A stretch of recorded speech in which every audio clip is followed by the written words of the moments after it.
दोस्तों फाइनल बाबा नीम किरोली कैची धाम के दर्शन के उपरांत हम लोग निकल पड़े हिमालय की ऊंची ऊंची चोटियों के दर्शन एवं उसका आनंद लेते हुए टेढ़ा मेढ़ा बाटा से गुजरते हुए सुंदर सा नज़ारा घने चीड़ के जंगल, देवदार के जंगल, बांस के जंगलों के बीचों बीच हम लोग आगे निकल गए।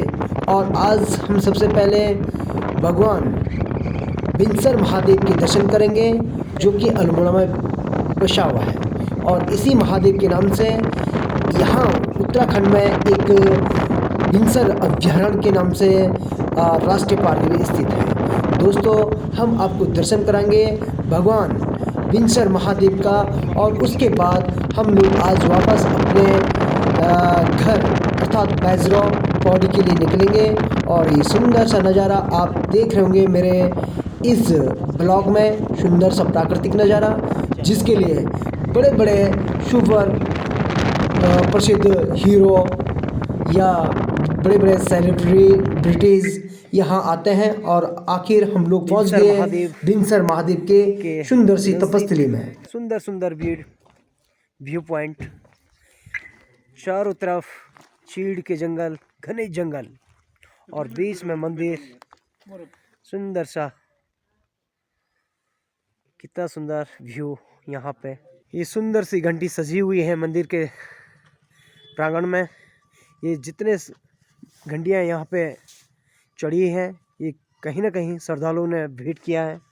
और ये सुंदर सा मंदिर यहाँ पर भगवान शिव शंकर बिनसर महादेव के लिए समर्पित, काफ़ी सुंदर इसे सजाया गया। और आप देख रहे होंगे कि चारों ओर ऊंचे ऊंचे सीधे चीड़ के हरे भरे जंगल, और ठीक चारों तरफ से जंगल के मध्य में भगवान बिनसर महादेव को समर्पित ये सुंदर सा मंदिर यहाँ पर। वास्तव में उत्तराखंड एक देवभूमि इसीलिए कहा गया क्योंकि यहाँ पर हर क्षेत्र में, हर जगह भगवान के लिए समर्पित अलग अलग देवी देवताओं के लिए यह मंदिर, इसीलिए उत्तराखंड को देवभूमि कहा गया है। यहाँ जंगल से लेकर नदियों तक कहीं न कहीं कण कण में देवी देवता निवास करती हैं। इसी वजह से उत्तराखंड को देवभूमि कहा गया है। और उसी में से एक जहाँ पर अभी हम आ रखे हैं, ये भगवान शिव शंकर को समर्पित बिनसर महादेव। धीरे धीरे कदमों से एक लोटा हमारे लिए भी लाते यार, अंदर से है बहुत सारे लोग। चलो पहले इनको कर देते ना, तब चलाएंगे। एक बार हाथ रख लो आप रुको। फाइनल बिनसर महादेव में पहुंच गया, और महादेव के लिए जल लेकर के मैं जा रहा हूं। और आज बिनसर महादेव में जल चढ़ाने का मुझे सौभाग्य प्राप्त हुआ, और बड़ा सुकून मिल रहा है यहाँ पे आकर के। फाइनली हम लोग बिनसर महादेव में पहुँच गए, और महादेव को जल चढ़ाने का मुझे सौभाग्य प्राप्त हुआ।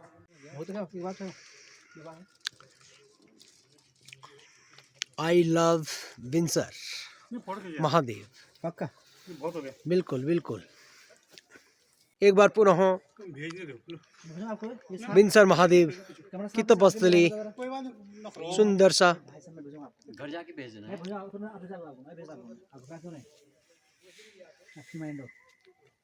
दोस्तों प्रातःकाल हम लोगों ने बाबा नीम किरोली का दर्शन किया, और उसके उपरांत हम लोग निकल पड़े ताड़ीखेत होते हुए भगवान बिनसर को समर्पित बिनसर महादेव का जो तपस्थली है वहाँ पर पहुँचे हैं।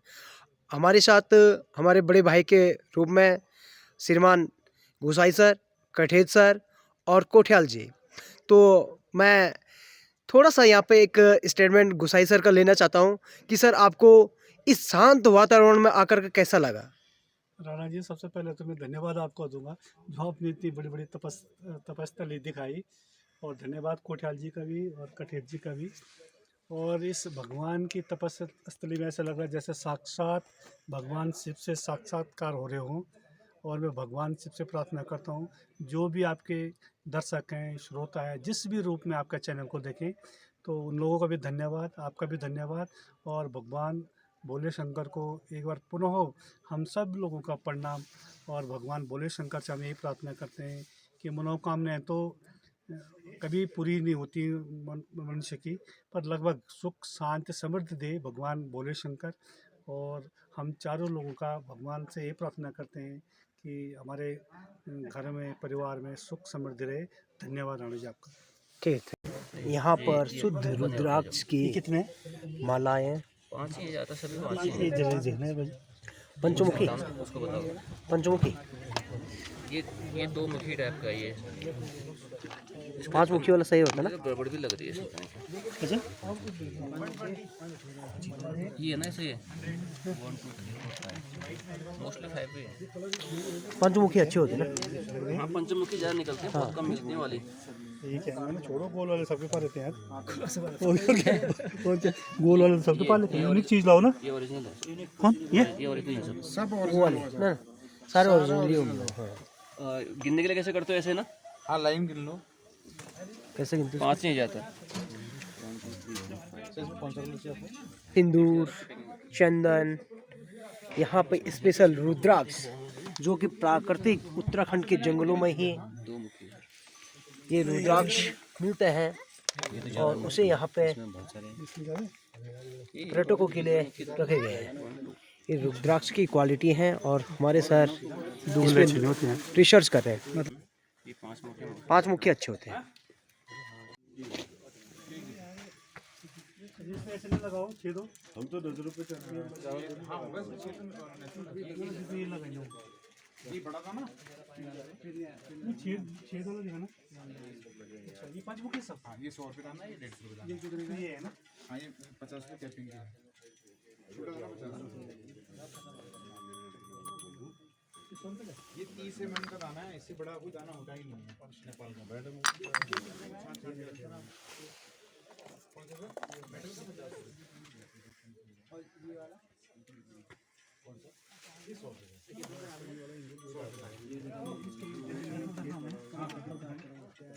सब में चीज होता है सर, थोड़ा सा बस थोड़ा सा डाल।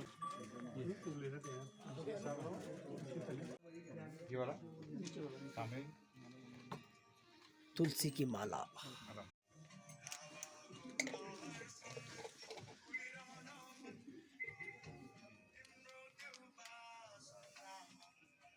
ये कितने में भाई साहब? ये येलो माला है। छोटी क्रिस्टल 50 है और मोटा 80 है।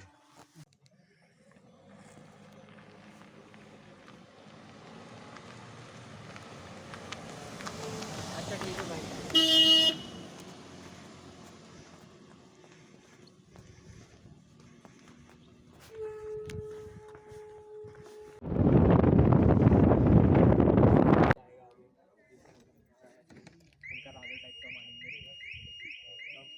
आते समय लगभग 1 बज चुके हैं और हम लोग यहाँ पे अभी ठीक भिकियासैंण से लगभग 4-5 किलोमीटर आगे आकर के हम लोग यहाँ पे दिन का खाना खा रहे हैं। और ये एकदम घर का जैसा खाना, पहाड़ी दाल, पहाड़ी सब्जी, पहाड़ी चटनी और पहाड़ी रोटी, पहाड़ी लोग और पहाड़ी रोटी। बिल्कुल बिल्कुल, ये कठेत जी ने सही कहा, पहाड़ी लोग। और स्पेशल संतरा, ये चटनी तो मजा आई। सर ने पैठानी से संतरा ला रखा है और उसका स्वाद भी हम लोग कैची धाम जाने के बाद वापस मैं उस संतरे खट्टी मिट्टी का स्वाद चख रहे हैं। कठेत जी को कुछ ज़्यादा ही भूख लग गया मुझे लग रहा है ना। टेस्टी, बिल्कुल बिल्कुल। और कोठियाल जी हमारे संतरे काटते हुए भी कर लेते हैं। बिल्कुल, खाना भरपूर है, दाल है, सब्जी है और चटनी भी है ना। चटनी बहुत टेस्ट है। मूली है, संतरे हैं, रोटी है, बहुत सुंदर टेस्ट, मज़ा आ गया।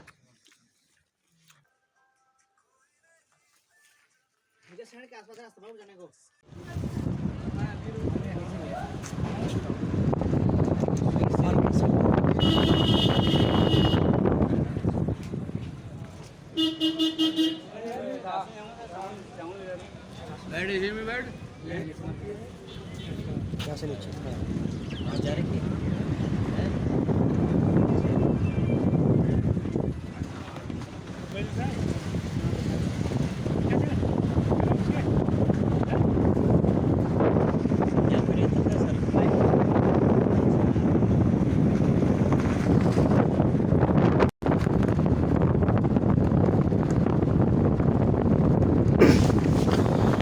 दोस्तों हम लोग अभी लगभग बैजरो से लगभग 60-65 किलोमीटर की दूरी पर हैं।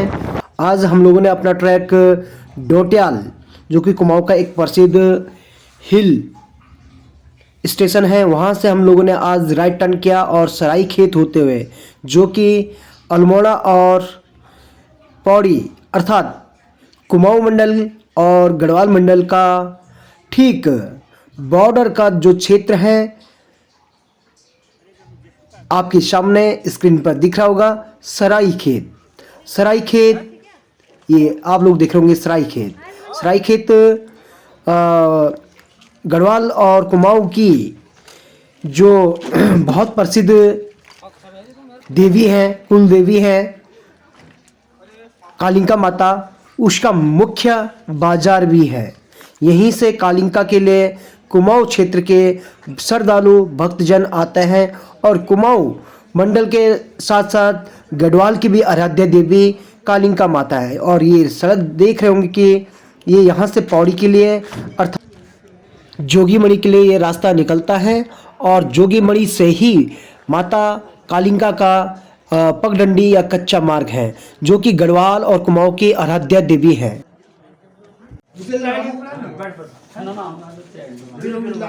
लाल बनावे को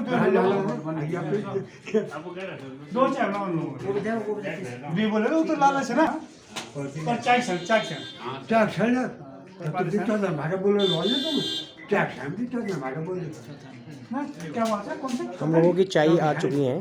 चाय से तो भाई को क्या चाय था भाई काम टाइम होगा तुम चले जाए चाय बढ़िया अजय के बंद दिया चाय गरम गरम चाय। हमें घूमने आए अच्छा घूमो ये बैग रखो तो ये कि मिल रहा नैनीताल है, नैनीताल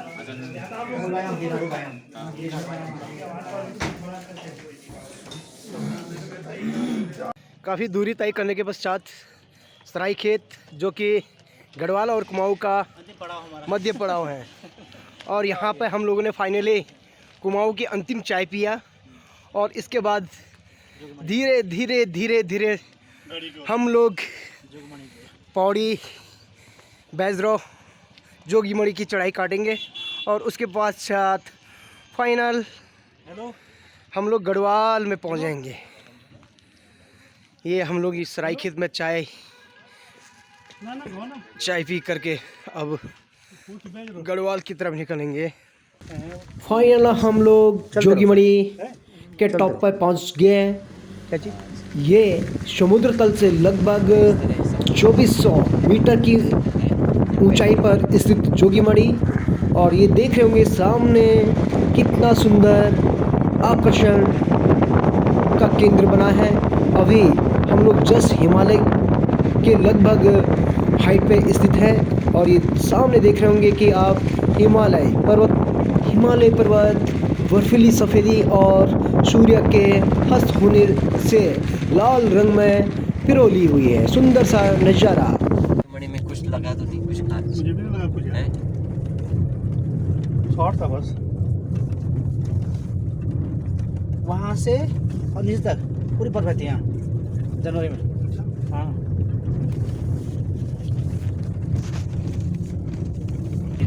नीचे से खड़ी गाड़ी नीचे पूरा पैक रहता है।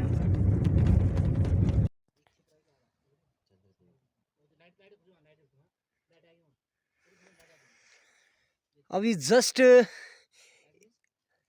एक पहाड़ी से हमने सूर्य को अस्त हुए देखा और थोड़ी देर आगे आते आते आते आते आते आते हम लोगों ने ठीक चमचमाती हुई पहाड़ियाँ सुंदर बर्फीली चोटियों के साथ की तरह हिमालय पर्वत और ठीक बीच में धीरे धीरे धीरे धीरे चांद अर्थात चंद्रमा। शायद